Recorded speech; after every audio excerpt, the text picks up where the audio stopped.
সারা ত্রিপুরা রাজ্যে একটি বৃহৎ যুবংশ নেশায় আসক্ত হয়ে রয়েছে। প্রতিদিন রাজ্যের কোনো না কোনো জায়গায় নেশা কারবারিরা রাজ্যের একাংশ যুব সমাজকে ব্যবহার করে পকেট ভারী করে চলেছে।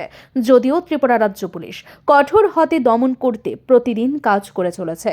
মঙ্গলবার গোপন খবরের ভিত্তিতে বিএসএফ এবং এডিনগর পুলিশের যৌথ অভিযানে নিশ্চিন্তপুর গজারিয়া বর্ডার সংলগ্ন এলাকায় প্রদীপ কুমার দাস নামে এক ব্যক্তিকে আটক করে এবং তার কাছ থেকে প্রচুর পরিমাণে ইয়াবা ট্যাবলেট উদ্ধার করে। আটককৃত ইয়াবা ট্যাবলেটের বাজার মূল্য আনুমানিক 5 লক্ষ টাকার উপর হবে বলে জানান এডিনগর থানার OC Bijoy Das. Bureau report, digital Tripura.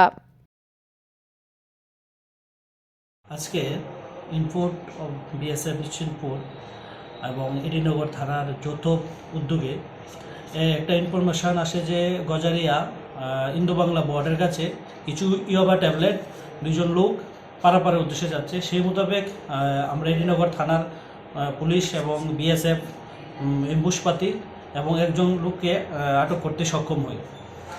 তাকে আটক করে তাকে জিজ্ঞাসাবাদ করে তার কাছ থেকে আমরা একটি প্লাস্টিকের প্যাকেট উদ্ধার করি, যার মধ্যে 30টি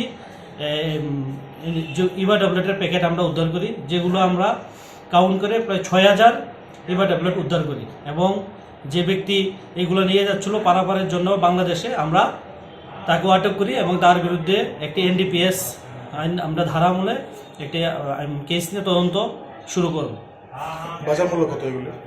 এইগুলো বাজার মূল্য প্রায় 5 লাখ টাকার কাছাকাছি। না, যাকে ধরা হয়েছে সে এমনিতে কি করে? সে এমনিতে এখানেই বাড়ি, বর্ডারের সঙ্গে বাড়ি। আমাদের বাকি তদন্ত চলবে ইনভেস্টিগেশনে।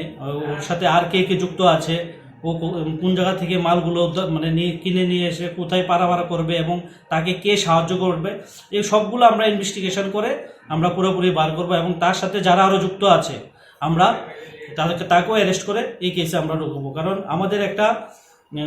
আমাদের উপর থেকে নির্দেশ দেয় ড্রাগসের বিরুদ্ধে আমরা পুরোপুরি এইগুলোকে নির্মূল করতে হবে। আপনারা জানেন কিছুদিন আগেও আমরা এডিনগর ক্যাম্পের বাজার এলাকাতে এইভাবে একজনকে অ্যারেস্ট করেছি, সে এখন জেল হাজতে আছে। এইভাবে আমাদের প্রয়াস যে ড্রাগস মুক্ত করা সমাজকে, এটা আমাদের জারি থাকবে, ভবিষ্যতেও জারি থাকবে।